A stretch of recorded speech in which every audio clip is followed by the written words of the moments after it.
Bienvenidos a nuestra primera sesión de clases. Este es el curso de diseño de jardines y terraza y quien les habla, la arquitecta María Alejandra Martínez. Recuerden que todas nuestras clases también se encuentran en un PDF que pueden descargar para poder imprimirlo.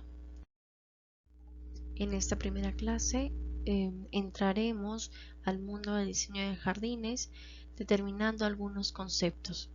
El primero que quiero tocar es el de paisajismo, que es la actividad destinada a modificar las características visibles, físicas y anímicas de un terreno geográfico, ya sea este terreno rural o urbano, para poder dotarlo de una belleza especial y crear asimismo un bello y acogedor paisaje. Entre las áreas en las que se trabaja incluyen los elementos vivos como son la flora y la fauna, los elementos de jardinería y botánica que pueden ser por ejemplo las macetas, elementos naturales como las formas del terreno, las elevaciones de terreno, pendientes, los cauces de agua. También están los elementos de estructuras urbanas, es decir, edificios u otros materiales creados por el hombre que van delimitando el espacio. También están los elementos abstractos, como pueden ser las condiciones climáticas y luminosas. Y por último, los elementos culturales, es decir, la forma como cada persona puede percibir el espacio. El paisajismo es una actividad profesional que demanda conocimiento en diversas disciplinas, como son la agronomía, la arquitectura, la ecología y la sociología, dado que se trabaja en conjunto con seres vivos y entornos naturales. El profesional encargado es el paisajista, que aplica principios artísticos y científicos para poder explorar, para poder planificar, diseñar e incluso administrar el paisaje. Cabe destacar que esta actividad y su resultado bien pueden ser considerados como obras de arte, dado que la misma presentará y expresará los sentimientos e ideas de quien lo representa. En esa diapositiva podemos observar una obra del arquitecto paisajista Roberto Burle. Es un arquitecto brasilero de la época del modernismo y él buscaba plantear en sus proyectos obras de arte. Y a mano izquierda podemos ver el plano del proyecto que fue detallado a color con la exactitud de una obra de arte, y en la realidad a mano derecha el proyecto ejecutado en la ciudad de Miami. Muchas veces podemos pensar que la intervención de jardines tiene que ver con colocar plantas ornamentales de una u otra forma. Sin embargo, el diseño de jardines significa también intervenir el espacio, igual como ustedes lo han venido haciendo en el desarrollo de su carrera, que han transformado espacios interiores.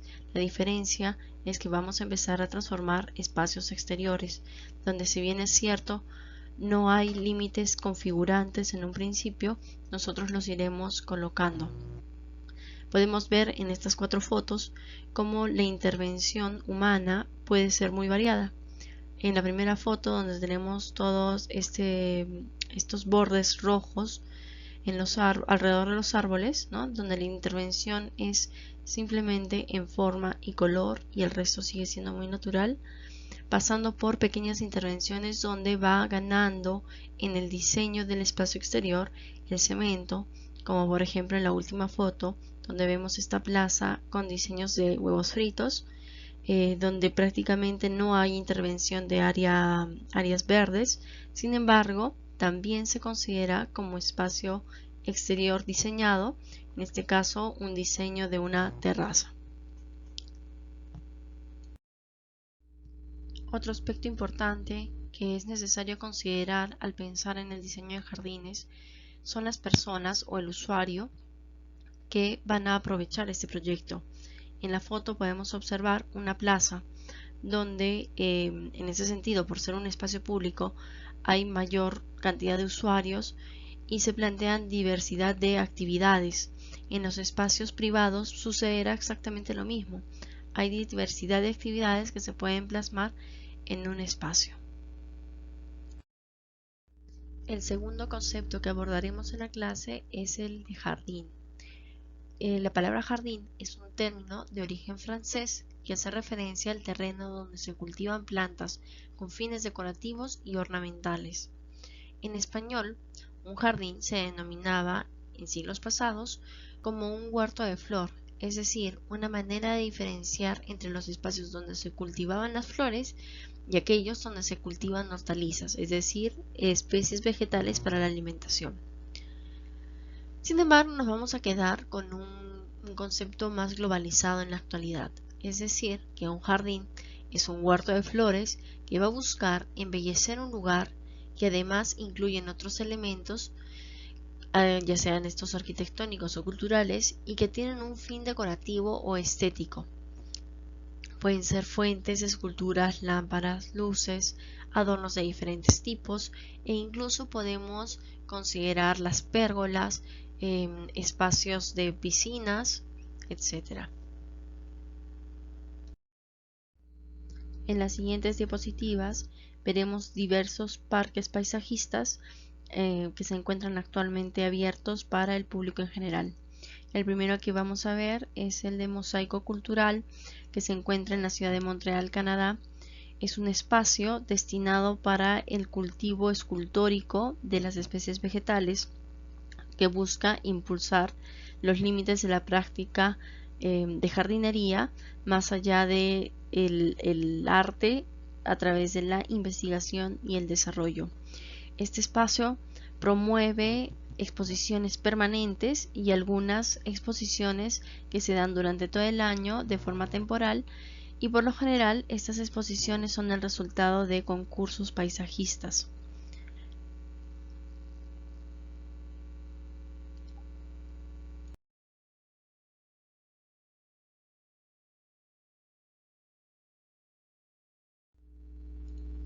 El siguiente jardín que vamos a ver se llama Kawachi Fuji Gardens. Se encuentran en la ciudad de Kitakyushu, al norte de Japón.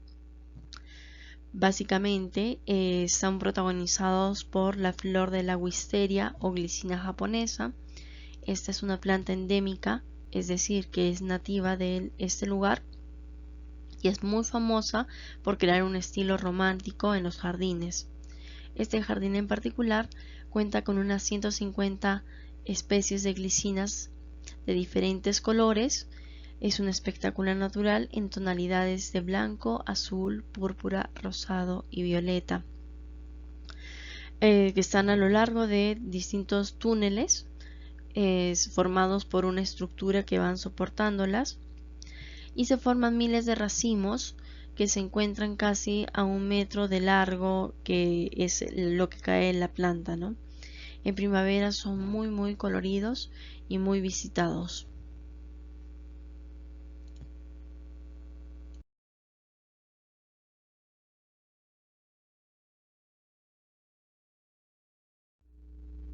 El siguiente jardín que revisaremos será el Jardín de la Especulación Cósmica.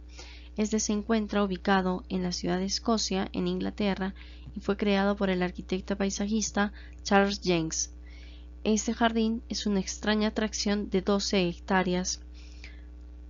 El jardín es creado bajo la inspiración de las matemáticas y la ciencia y contiene distintas esculturas y varios arreglos paisajistas basados, por ejemplo, en los agujeros negros o en las figuras geométricas.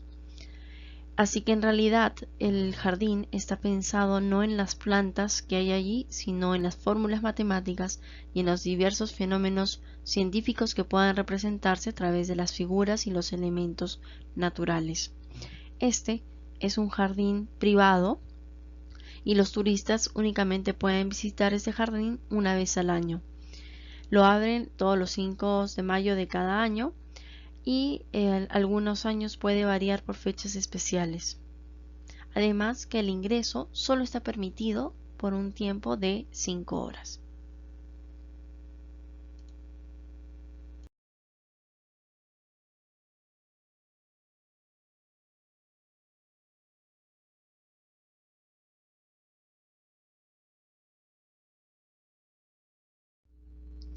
El siguiente ejemplo que vamos a ver es la Villa Imperial de Katsura. Básicamente el recinto es el Palacio de Retiro Imperial de Katsura. Es una casa de campo que pertenecía a la familia imperial de Japón, y su principal característica son sus jardines y los edificios que son considerados una obra de arquitectura japonesa, y actualmente está nombrado como Tesoro Cultural Nacional. Este espacio se encuentra ubicado en los suburbios de la ciudad de Kioto. Básicamente, en el tema de los jardines, es un parque nutrido con un lago principal, es nutrido por el río Katsura. Se encuentra rodeado por 4 casas de té, una por cada una de las estaciones del año, una colina, un espacio de arena, un puente y distintas linternas. Incluso dentro de esta área se ha implementado un salón budista. Es un espacio, el jardín es un espacio literalmente concebido a través del arte japonés.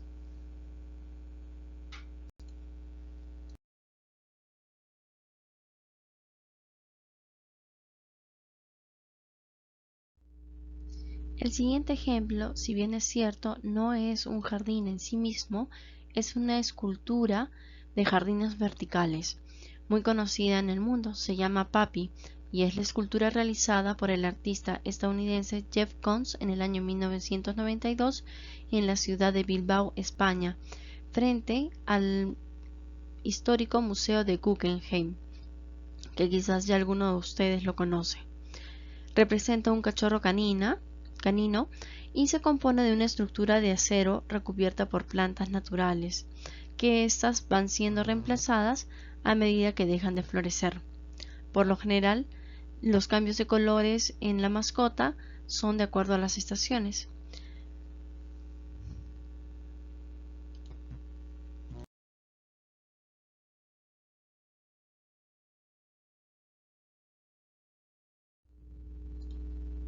Dubai Miracle Garden es un jardín de flores ubicado en la ciudad de Dubái, Emiratos Árabes Unidos. El jardín se lanzó el día de San Valentín del año 2013. Este jardín ocupa alrededor de 72.000 metros cuadrados, lo que lo convierte en el jardín de flores natural más grande del mundo, con más de 50 millones de flores y 250 millones de plantas. Ha recibido varios premios y reconocimientos a lo largo de todos los años en que viene funcionando. La primera fase del proyecto se planteó y se inauguró, como ya dije, en el año 2013, y básicamente consistía en instalación del jardín a través de los diseños de las áreas verdes, pero también de jardinería vertical. El desarrollo de la fase 1 tomó alrededor de 2 meses y requirió cerca de 400 trabajadores. La segunda fase se realizó posterior a la inauguración, completándose su expansión al año siguiente. Las flores se mantienen mediante la reutilización de aguas residuales tratadas a través del método de riego por goteo.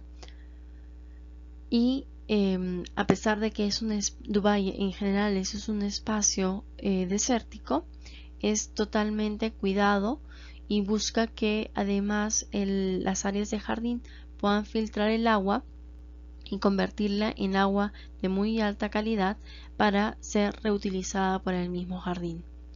El jardín solo se riega durante el cierre, que es en la noche.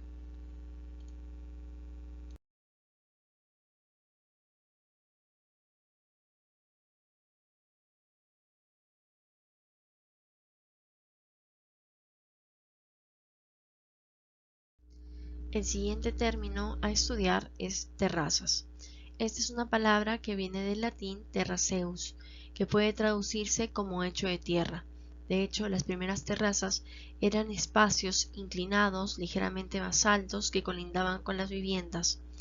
El término nos permite nombrar entonces a un sitio abierto cerca a una vivienda que se encuentra por encima del nivel del suelo y que nos va a permitir observar todo lo que está alrededor. Las terrazas pueden tener varias funciones, desde cosas típicas cotidianas como colgar ropa hasta comer al aire libre o tomar sol. En esta terraza podemos apreciar cómo el espacio de jardín ha sido delimitado a través de un techo y diferentes celosías. En este caso, el espacio de terraza es muy abierto y tiene una conexión directa con el resto del espacio del jardín.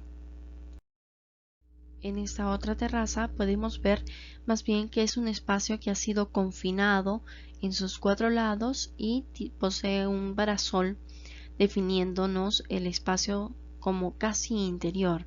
Sin embargo, no es un espacio interior, tiene plantas y cumple diferentes funciones. En esta fotografía de terraza podemos ver cómo el área de terraza no solo está destinado para ser un espacio de descanso, sino que nos permite zonificar a través de distintos elementos, ¿no? Como pueden ser la piscina o puede ser una tina de hidromasaje como en el ejemplo, espacios de fogata, espacios para recostarse, para dialogar y ir configurando dentro de un mismo espacio subespacios que nos permitan tener comodidad y en este caso destinada al descanso. Por último, el término balcón es por definición un hueco abierto en la fachada de un edificio o de una vivienda desde el suelo de la habitación, es decir, que permite a la habitación prolongarse hacia el exterior y normalmente está protegido por una barandilla. El término balcón proviene del italiano antiguo balco, que significa viga o cavio, y es una especie de plataforma que se proyecta desde la pared de una edificación, sostenido ya sea por columnas o ménsulas y cerrado mediante una pequeña barandilla o una balaustrada. Este espacio permite al que habita en la vivienda entrar en contacto con el aire libre y expandir el espacio interior hacia el exterior. El diseño de un balcón debe ser altamente seguro, tanto para las personas que se posan sobre él como también para aquellas personas que circulan por debajo de ellas. Bajo este concepto de balcón podemos ver hacia el lado derecho los clásicos balcones con macetas, plantas que crecen de forma natural y al lado izquierdo más bien ya un balcón más urbano, incluso tiene un espacio para caminar y dar el mantenimiento a estos. En esta fotografía podemos ver un balcón tipo estándar en muchos edificios de departamentos. Las empresas inmobiliarias normalmente nos los ofrecen como si fueran terrazas, sin embargo son solo balcones. Lo cierto es que al convertirse en un espacio, ¿no? Es decir, nosotros podemos este balcón convertirlo en un espacio, darle una función adicional, es que podemos utilizar distintas técnicas, formas para poder convertirlo en un espacio de descanso o de apreciación, meditación, etc. Por último, ¿qué cursos necesito recordar y qué contenidos necesito recordar para poder desarrollar el curso de jardines? Primero, antropometría, todo lo que son medidas de espacio, medidas de mobiliario, dibujo técnico, es decir, cómo se representan los planos, voluminicolor, materiales de construcción, sistemas constructivos tradicionales y no tradicionales. Este curso de sistemas constructivos no tradicionales, si bien es cierto, lo llevan también en sexto semestre, hay varios temas que a la par vamos a ir trabajando para el diseño de jardines. Vamos a también recordar iluminación, vamos a recordar metrados y presupuestos, instalaciones eléctricas, sanitarias, instalaciones especiales y por último todo lo que tiene que ver el diseño digital 3D o el fotorrealismo, ya que la presentación de los proyectos no la realizamos a través de maquetas, sino que son todos digitales. La bibliografía del curso es bastante amplia, sin embargo, el libro que es más importante y que ustedes lo pueden descargar de internet para el manejo del curso a lo largo de todo el semestre es el de Arquitectura Paisajista del arquitecto Cubas Martins. Este arquitecto es un arquitecto paisajista limeño que ha establecido varias especies que se pueden utilizar de forma ornamental en nuestro Perú. El resto de bibliografía también es de acceso libre, lo pueden encontrar en internet la mayoría de ellos.